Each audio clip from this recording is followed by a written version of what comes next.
I have a series of questions, very specific questions. I want very specific answers. Most of my questions are going to demand a yes or no answer. Do you understand? I do.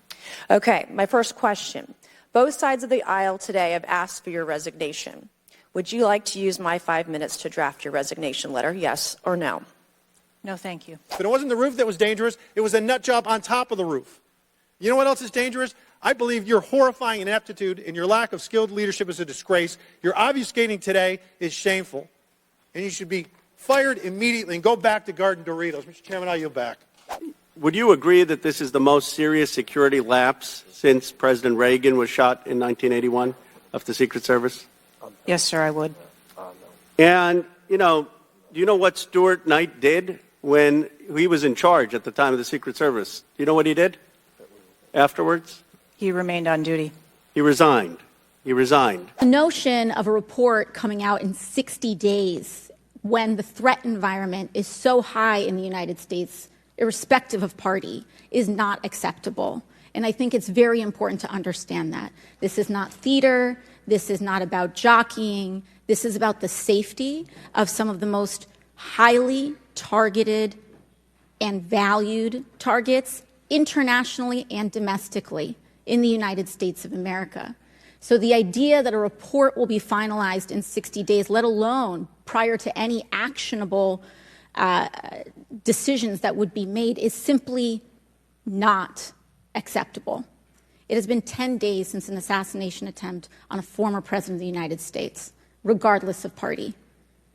There need to be answers. You know what it looks like, Director? It looks like you won't answer some pretty basic questions. It looks like you got a 9% raise and you cut corners when it came to protecting one of the most important individuals, most well-known individuals on the planet. A former president, likely the guy who's going to be the next president. Looks like you guys were cutting corners. That's what it looks like to me.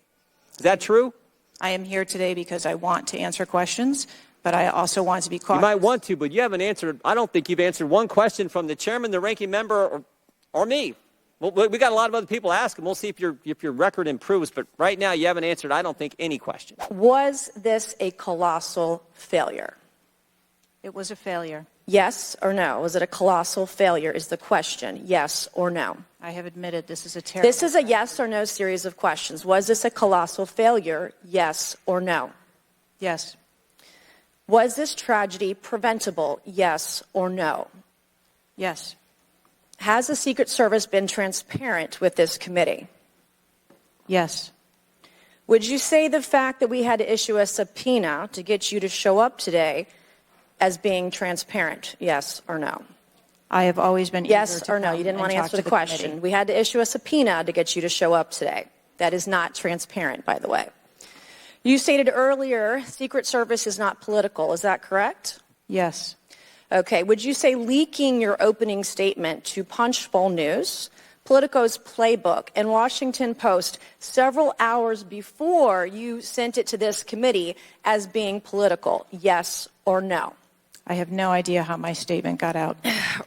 Well, that's bullshit. Have you provided all audio and video recordings in your possession to this committee, as we asked on July 15th, yes or no? I would have to get back to you. That is a no. You're full of shit today. You're just being completely dishonest. Mr. Chairman, Mr. Chairman, I want to. Come on. We have to maintain decorum in this committee. People under your command did not consider him to be a threat, yet people in the crowd knew he had a gun and considered him to be a threat. That means that you are a complete failure as the director of the Secret Service, that people under your command don't perceive a man laying on a roof with direct line to the president with a gun. They don't perceive that to be a threat, yet the people in the crowd do. How is that possible? That's the last question, but please answer the question, Ms. Director. I'm not certain at this time how the information from the people in the crowd was relayed to any law enforcement personnel. No, you knew, that everyone knew. The people there knew that there was a danger. They knew there was a threat to President Trump, and it was allowed to happen. Was there a stand-down order, Ms. Cheadle? No. Was there a conspiracy to kill President Trump? Absolutely not. Then how did this happen? And why are you still sitting here not turning in your letter of resignation? Last question, but please answer, and then I'll recognize Ms. Presley. Please answer that question. That is what we are investigating to determine. Because Donald Trump is alive, and thank God he is, you look incompetent. If Donald Trump had been killed, you would have looked culpable.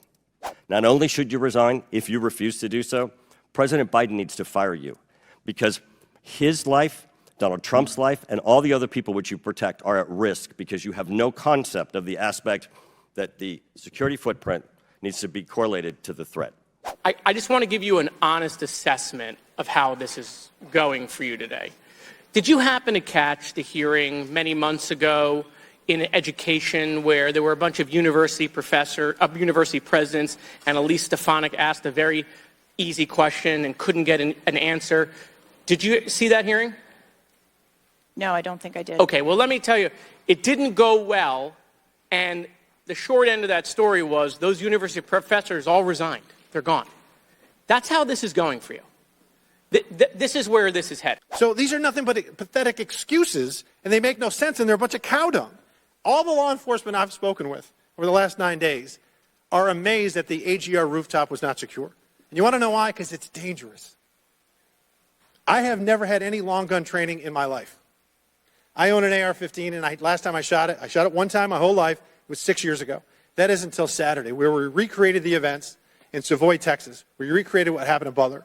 I was lying prone on a sloped roof at 130 yards at 6:30 at night. And I knew that he had a scope. I didn't know what kind, red dot or magnified. So I shot 8 rounds from both. You know what the result was? 15 out of 16 kill shots. And the one I missed would have hit the president's ear. That's a 94% success rate. And that shooter was a better shot than me. The thing that you've said so far is that you want to make sure that this never happens again. The thing is, everyone in America knows that's not the job description that you're tasked with. The job description you're tasked with is to make sure it never happens, period. Let me ask you one more question. You found explosives in the shooter's possession. Is that correct? The FBI found explosives. Do we know who directed this young man how to make those explosives? I believe that the FBI is still looking into that on their investigation.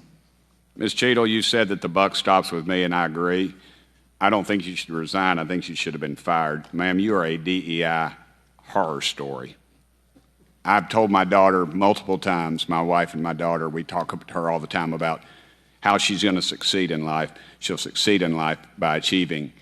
Ma'am, you have not achieved today. You've let the American public down. If it was up to me, you'd be gone. What did the Technical Services Division determine was going to be the event perimeter? Those are questions that we are asking, and we are you're sitting here today. Come on, Director. Everybody said this. You knew you were going to be asked that question because it's been asked multiple times. So this is an easy one.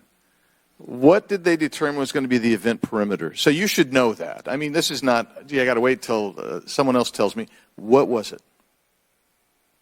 Again, I don't want to speak to specifics of the event. Okay, this is a specific. I understand. This is a specific that you ought to know. As someone who said the buck stops with me, I'm going to stay in my job, I'm going to give the answers to the American people, and I know what happened, except for you're not going to tell us. And you're not going to tell the American people. And you yourself said in an interview that foments this notion of conspiracy theories. Guess what?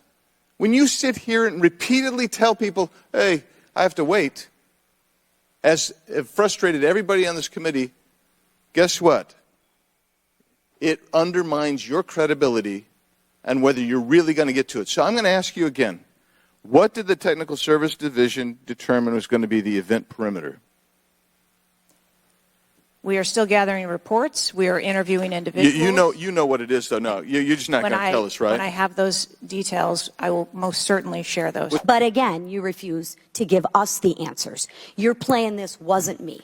Well, I submit to you, if you can't, and it's not a can't, it's a won't. It's not a can't. It's not a I don't know. It's a I choose not to answer the question.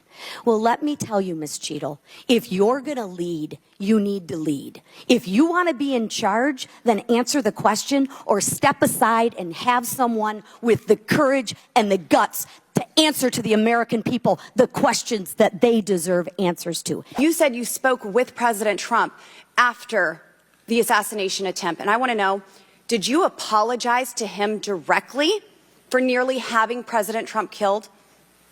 Yes, I did. I appreciate that. I appreciate that you recognize that this was your failure.